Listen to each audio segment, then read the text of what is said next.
போட்டும் நல்ல உள்ளங்களுக்கும் வணக்கம். நான் ரொம்ப நாள் முன்னாடி ஒரு வீடியோ போட்டிருந்தேன். சங்கம் எதுக்கு நடத்துகிறீங்க? சந்தா காசு வசூல் பண்ணுறதுக்கும் நீங்கள் கூப்பிடும் போதெல்லாம் மீட்டிங்க்கு வரத்துக்கும் அதுக்கு தான் சங்கம் நடத்துகிறீங்களான்னு சொல்லி கேட்டிருந்தேன். அதுக்கு நிறைய பேர் என் மேலே கோவப்பட்டாங்க. ஒரு சங்கத்துலேருந்து என்னை வெளியிலே எடுத்துட்டாங்க. காரணம் என்னென்னு கேட்டிங்கன்னா, அதுக்கு விளக்கம் இப்போ நான் சொல்கிறேன். ஒரு காலத்தில் ஆட்டோ சங்கம்னு ஆட்டோக்காரங்களுக்கு மட்டும்தான் சங்கம் நடத்தணும்னு சொல்லி சங்கத்தை ஆரம்பித்தாங்க. ஆரம்பித்ததுக்கப்புறம் சட்டத்துக்கு அப்புறமா ஓடுற கால் டாக்ஸி எடுத்துகிட்டு உள்ளே சேர்த்தாங்க. உள்ளே சேர்த்து கால் டாக்ஸிக்கு சேர்த்து நம்ம போராடுறோம் அப்படின்னு சொல்லி சொன்னாங்க. ஏன்னா சந்தா காசு கம்மியாக வருது, ஆட்டோக்காரங்களுக்கு கொடுக்குறது பத்தலை, அதனால் கால் டாக்ஸியை உள்ளே எடுத்துகிட்டு வந்தாங்க. இப்போ என்ன பிரச்சனைன்னு கேட்டிங்கன்னா, பைக் டாக்ஸியை முறைப்படுத்தணும். அவங்களையும் எடுத்துகிட்டு உள்ளே விட்டுருங்க. அவங்களையும் உள்ளே விட்டால் இன்னும் சந்தா காசு நிறைய வரும் இல்லையா? இதுக்கு தான் சங்கம் நடத்துகிறீங்களா?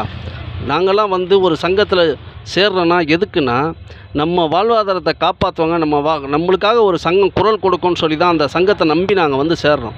ஆனால் நீங்கள் என்ன பண்ணுறீங்கன்னா, உங்கள் சந்தா காசு வசூல் பண்ணுறதுக்கும் கால் டாக்ஸியும் பைக் டாக்ஸியும் முறைப்படுத்துறதுக்கும் நீங்கள் போராடுறீங்கன்னா, அப்புறம் ஆட்டோக்கு எதுக்கு நீங்கள் ஒரு சங்கம்னு வச்சு நடத்துகிறீங்க? என்னுடைய கேள்வி அதான். இது தெரியாமல் நம்ம ஆட்டோக்காரங்க நிறைய பேர் அந்தந்த சங்கத்தில் போய் சேர்றாங்களே தவிர, எந்த சங்கம் ஆட்டோக்காரங்களோட வாழ்வாதாரத்தை காப்பாற்றுன்னு சொல்லி தெரியாமல் போய் சேர்ந்தா நான் என்ன செய்கிறது? இன்னொன்று, கொஞ்சம் யோசிச்சு பாருங்கள். கார்காரங்களை சேர சொல்லுங்கள் பார்ப்போம், சேர்க்க மாட்டாங்க. காரணம் என்னென்னா, அது ஆட்டோக்காக மட்டும் இது பண்ணுது. ரெண்டாவது என்னென்னா, இப்போது சென்னை மக்கள் ஆட்டோன்னு சொல்லி ஒரு சங்கம் இருக்குது. அந்த சங்கமும் ஆட்டோக்காரங்களுக்காக மட்டும் செயல்படுது. முருகன் ஒருத்தர் இருக்காங்க, அவங்களும் ஆட்டோக்காரங்களை மட்டும்தான் செயல்படுத்துகிறாங்க.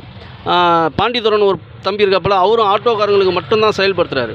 ஆனால் நம்ம அந்த சங்கத்தெல்லாம் விட்டுடுவோம். நம்மளுக்கு எவன் தலையில் மிளகா அரைக்கிறானோ அவன் சங்கத்தில் தான் நம்ம போய் சேருவோம் இல்லையா? இன்றைக்கி கேளுங்க, பைக் டாக்ஸியை முறைப்படுத்தணும். என்னையா நியாயம் உங்களுக்கு?